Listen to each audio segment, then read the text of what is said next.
देखा नहीं है, पर इतनी तेज धूप है, आप लोगों को भूख प्यास लग रही होगी। आप लोग अंदर चलकर कुछ खा लीजिए। महिला की बात सुन पहले एक बुजुर्ग ने उससे पूछा, क्या तुम्हारे पति घर पर हैं? वो तो इस वक्त काम पर गए हैं। तो हम आपके घर नहीं आ सकते। शाम को जब महिला के पति काम से घर लौटे तो उसने पूरी बात अपने पति को बताई।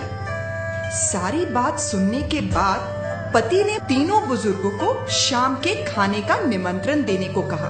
पति के कहे अनुसार महिला एक बार फिर उस पेड़ के पास पहुंची और उसने उन बुजुर्गों को खाने का निमंत्रण दिया। महिला की बात सुन बीच में बैठे बुजुर्ग बोले, शुक्रिया बेटी, पर हम तीनों एक साथ किसी के भी घर नहीं जाते। पर ऐसा क्यों?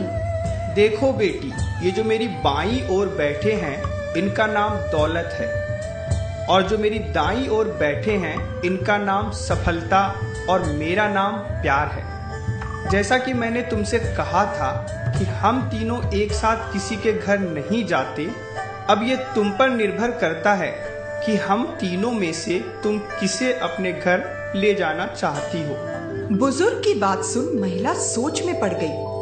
उसके लिए निर्णय कर पाना थोड़ा मुश्किल हो गया। उसने सोचा क्यों ना अपने पति की मदद ली जाए। वो भीतर गई और उसने अपने पति को सारी बात बताई। पत्नी की बात सुनने के बाद पति बोले, मुझे लगता है हमें दौलत को अपने घर ले आना चाहिए, क्योंकि उसके आते ही हम माला माल हो जाएंगे। नहीं नहीं, मुझे तो लगता है कि हमें सफलता को ले आना चाहिए, क्योंकि उसके आते ही हम जिंदगी में वो सब हासिल कर पाएंगे जिसकी हमें इच्छा है। तभी पास ही में बैठी इनकी 10 साल की बेटी बोल पड़ी, मम्मा, पर मुझे लगता है कि हमें उस प्यार नाम वाले दादाजी को घर बुलाना चाहिए, ताकि हमारा घर खुशियों से भर जाए।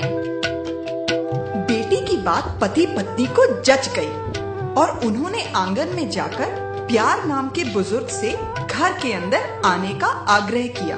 प्यार नाम वाले बुजुर्ग आगे बढ़े, पर ये क्या, उनके पीछे पीछे दौलत और सफलता नाम के बुजुर्ग भी घर की ओर चल पड़े। ये देख महिला को आश्चर्य हुआ और उसने बुजुर्ग से पूछा, पर आपने तो कहा था कि आप में से सिर्फ एक ही घर के अंदर आ सकता है, अब आप तीनों? बेटी, मैंने बिल्कुल सही कहा था।